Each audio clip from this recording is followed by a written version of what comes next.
Episode 144. At that moment, an extremely stiff voice came from the woods. It sounded very familiar to Han Li. It's him. That voice.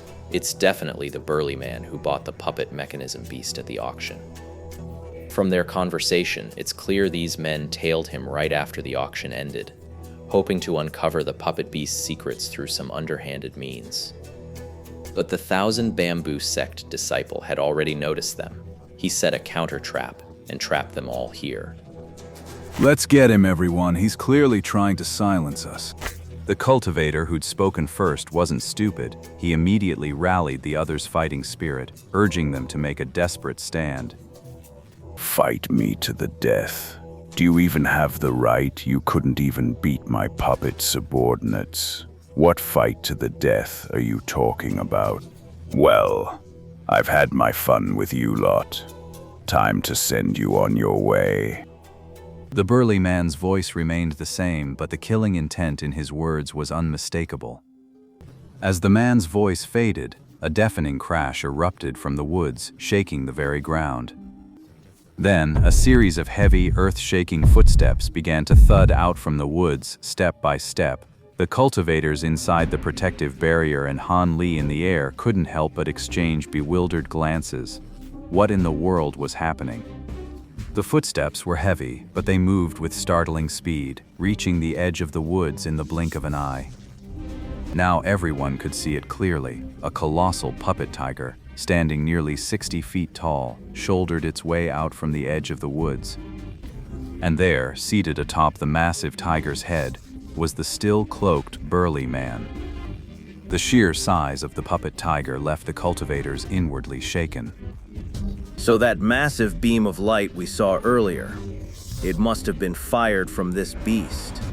The burly man wasted no time. He slapped the tiger's head, and the puppet beast beneath him slowly opened its jaws. A brilliant white light began to coalesce within its maw.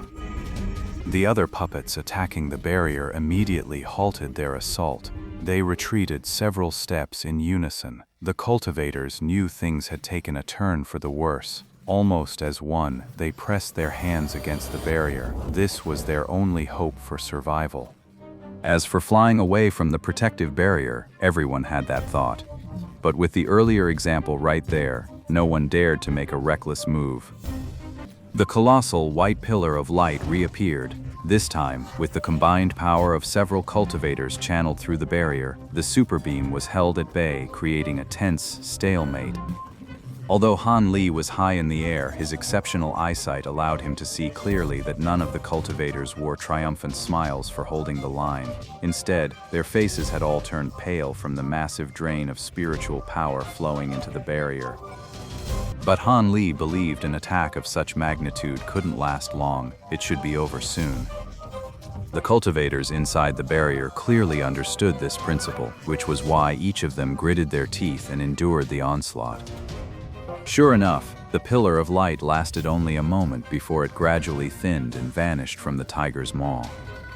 The surviving cultivators finally allowed themselves to smile. They withdrew their hands from the protective barrier and let out a collective, deep sigh. But the burly man just sneered at this. He pressed a hidden latch on the tiger puppet's forehead, then tossed a mid-grade fire attribute spirit stone inside. Immediately, the white light from the spout, which had gone out, flared back to light. The cultivators watching from the opposite side were utterly stunned. Han Li just clicked his tongue in disbelief. He was completely speechless at this profligate display. A single full-power strike from that puppet tiger consumed an entire mid-grade spirit stone. This isn't a magical duel. It's just smashing these cultivators with piles of spirit stones. Looks like the Thousand Bamboo Sect, all the way over in another country, really is swimming in spirit stones. The few cultivators who had been working in perfect unison finally scattered in a panic under the immense threat. Their magic power was nearly spent. Holding out any longer would only delay the inevitable, so splitting up and running for their lives was the more reliable option. Sure enough, the burly man directed the giant tiger to strike from both front and rear. blasting two of the fleeing cultivators from the sky with massive beams of light. Their fate was much the same as the first man's, equally gruesome and charred black. The other two cultivators fled into the distance, vanishing from the sky in the blink of an eye. The burly man, astride his giant tiger, remained utterly still, watching them flee with a cold gaze, showing not the slightest inclination to give chase. Given his ruthless and cold-blooded style just now, he shouldn't have let them go so easily. Does he have another move planned? You've been watching the show for quite some time. I suppose you're waiting for the perfect moment to swoop in and claim the spoils. Isn't it about time you made your move? Could he have spotted me even from up here? At that thought, Han Li swallowed hard, his heart leaping into his throat. Having seen how formidable these mechanical puppets were, Han Li had no desire to end up like those other cultivators, a perfect target in the sky for the giant tiger's attacks. The speed and power of that super beam were simply staggering. Han Li estimated that facing it head-on, he'd have to push the divine wind boat to its absolute limit and keep dodging non-stop to have any hope of evading the attack safely. After a moment's thought, Han Li felt the urge to flee into the sky immediately, to avoid inviting a fatal disaster. But when he took another look at the burly man's actions, that thought immediately vanished. Because the weapons of the puppets beside the burly man weren't aimed at the high altitude where he was, but were instead angled toward a small mound of earth not far away. Han Li nearly bit his own tongue in surprise. There was a third person here all along, and I didn't sense a thing. With a rustling sound, a figure indeed emerged from the small mound of earth. It was the strange man with the gray headband who had previously confronted the burly fellow. It's you, after all. Just who are you? You seem to know something about the secrets of these puppet constructs as well. The burly man's gaze was icy as he stared fiercely at the strange figure. Huang Long, after all these years, you're still as hot-tempered as ever. After a moment of silence, the bag-clad stranger suddenly spoke, saying something that left the other party and Han Li, who was eavesdropping, utterly stunned. How do you know who I am? Are you one of Huang's acquaintances? The burly man was visibly taken aback, his expression one of genuine surprise at having his name called out so readily. But since his identity was already exposed, there was no point in hiding it any longer. He simply tore the cloak from his head and tossed it to the ground. The hood fell away to reveal a man with a fierce face and a head of short, straw-colored hair. You had a perfectly good position as the Dharma Protector King of the Tianju sect.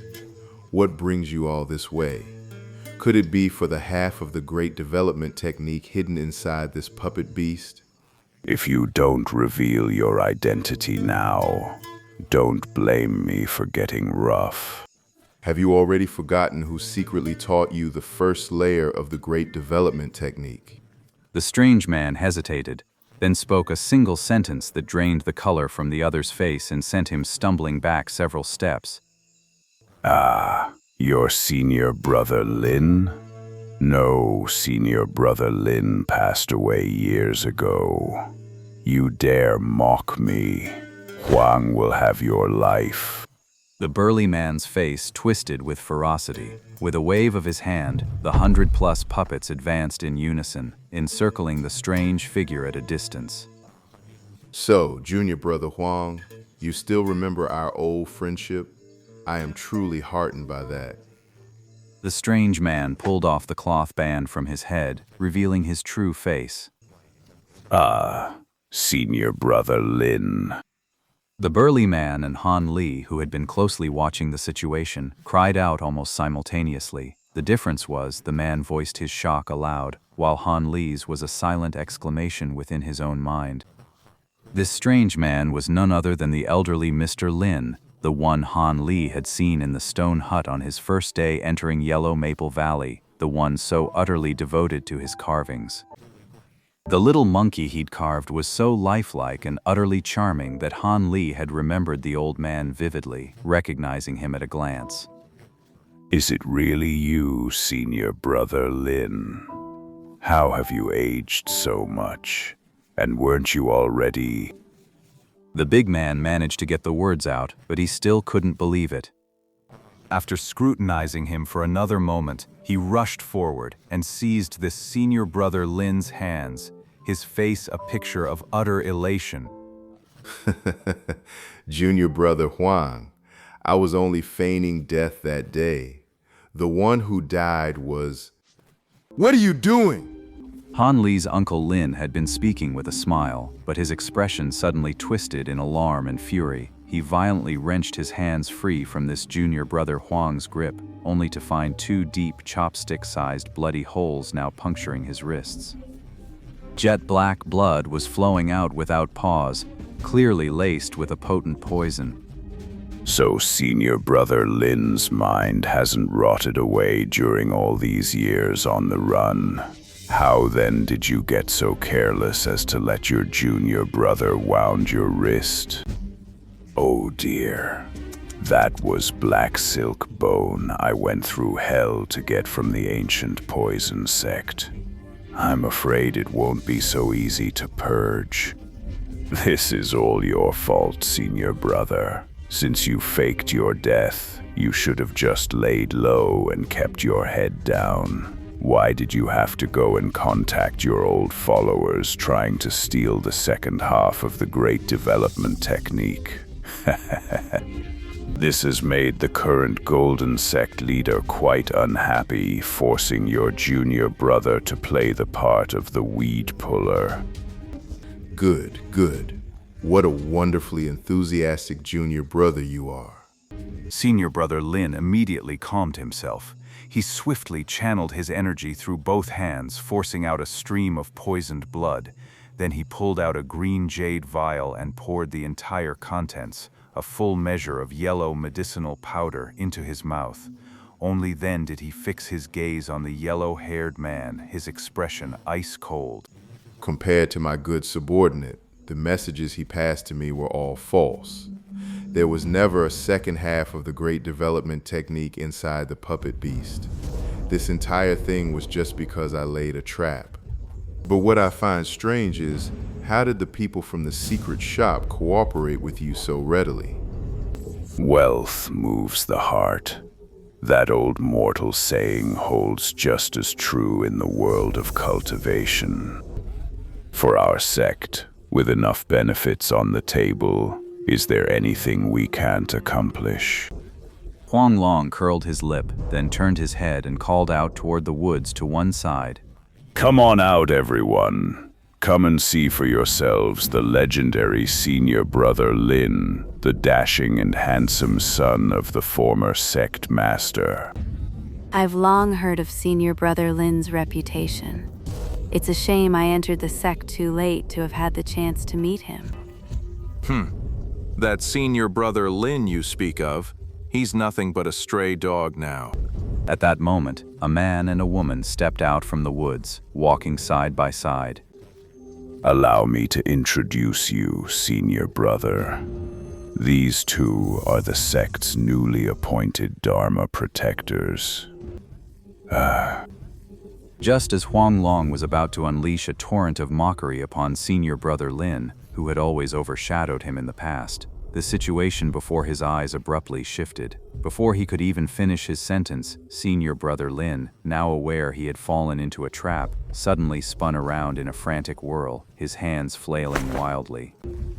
A vast cloud of shimmering black specks shot from his body, scattering all around him. Instantly, countless lights flashed upon the ground, and then, one after another, fully armed puppet soldiers swelled into existence from tiny to full size, encircling him. There were over 200 of them, a truly magnificent sight.